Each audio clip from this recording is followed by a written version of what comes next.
তো দীর্ঘদিনের অপেক্ষার পর কিন্তু ডাব্লিউডাব্লিউইতে ফাইনালি ব্যাক করতে চলেছেন রোম্যান রেন্স। তো চলুন ভিডিওটা নিয়ে পুরোপুরি ডিসকাস করা যাক। আপনারা কিন্তু ইতিমধ্যেই জানেন যে রোম্যান রেন্স দীর্ঘদিন ধরেই ডাব্লিউডাব্লিউই থেকে বাইরে, এবং সকল দর্শকদের মধ্যে একটাই প্রশ্ন যে রোম্যান রেন্স কবে ডাব্লিউডাব্লিউইতে আবার রিটার্ন করতে পারে। তো বিভিন্ন রকম সোর্স এবং রিউমার্সগুলো থেকে কিন্তু জানা যাচ্ছে যে রোম্যান রেন্স কিন্তু ডাব্লিউডাব্লিউইতে খুব শীঘ্রই রিটার্ন করতে পারে, এবং সেটি হয়তো মানি ইন দ্য ব্যাঙ্কে হতে চলেছে।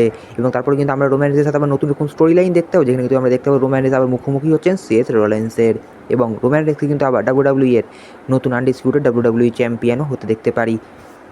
আপনারা জানেন যে মানডে নাইট রয়ের মেইন ইভেন্টে কিন্তু যেখানে একটা money in the bank triple threat match অনুষ্ঠিত হয়েছিল, এবং সেখানে কিন্তু নানা রকম ডিস্ট্রাকশন থাকলেও Seth Rollins officially money in the bank ম্যাচের জন্য কনফার্মেশন পেয়ে গেছে।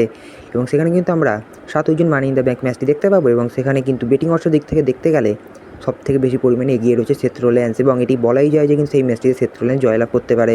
এবং মানডে নাইট রয় কিন্তু আমরা একদম স্পষ্টই দেখতে পেয়েছি, সেখানে কিন্তু সেথ রোলিন্স বারবার রোম্যান রেন্সকে কল আউট করছিলেন, এবং মানি ইন দ্য ব্যাঙ্ক যদি সেথ রোলিন্স জয়লাভ করে না, তাহলে কিন্তু সে জে উসোর ওপর ক্যাশ ইন করবে, এবং সেইখানে কিন্তু আমরা রোম্যান রেন্সের আগমন দেখতে পাবো।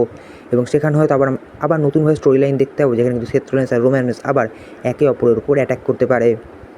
তো বিভিন্ন রকম সোর্স এবং রিউমার্সগুলো থেকে জানাই যাচ্ছে যে রোম্যান রেন্স কিন্তু মানি ইন দ্য ব্যাঙ্ক ম্যাচে আসতে পারে, এবং সেখানে কিন্তু সে সেথ রোলিন্সকে নানা রকমভাবে ডিস্ট্র্যাক্ট করতে পারে।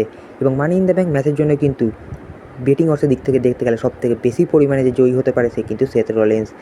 সেথ রোলিন্স যদি মানি ইন দ্য ব্যাঙ্ক ম্যাচে জয়ী হয়ে যায়, তাহলে কিন্তু সে কিন্তু স্পষ্ট জানিয়েই দিয়েছেন যে সে মানি ইন দ্য ব্যাঙ্কটি ক্যাশ ইন করবে জে উসোর ওপর, এবং সেখানে কিন্তু আমরা আবার দেখতে পাবো সেখানে কিন্তু জে উসোর সাথে সাহায্য করতে আসতে পারে রোম্যান রেন্স, এবং তারপরে কিন্তু সেখানে রোম্যান রেন্সের সঙ্গে সেথ রোলিন্সের স্টোরি লাইন কন্টিনিউ হতে পারে। তো ভিউয়ার্স, এরকম যদি স্টোরি লাইন কন্টিনিউ হয়ে যায় তো আপনাদের কেমন লাগবে অবশ্যই কমেন্ট বক্সে কমেন্ট করে জানাবেন। তো রোম্যান রেন্সের রিটার্ন এবং আপডেট সম্পর্কে কিন্তু এইটুকুনি জানা গেছে, এবং ডাব্লিউডাব্লিউ এর বিভিন্ন রকম যে সোর্স এবং রিউমার্স থেকে কিন্তু আমরা এটাই জানতে পেরেছি। তো ভিউয়ার্স, ভিডিও ভালো লাগলে অবশ্যই লাইক, কমেন্ট, শেয়ার করতে এবং সাবস্ক্রাইব করতে ভুলবেন না। দেখা হচ্ছে পরের ভিডিওতে।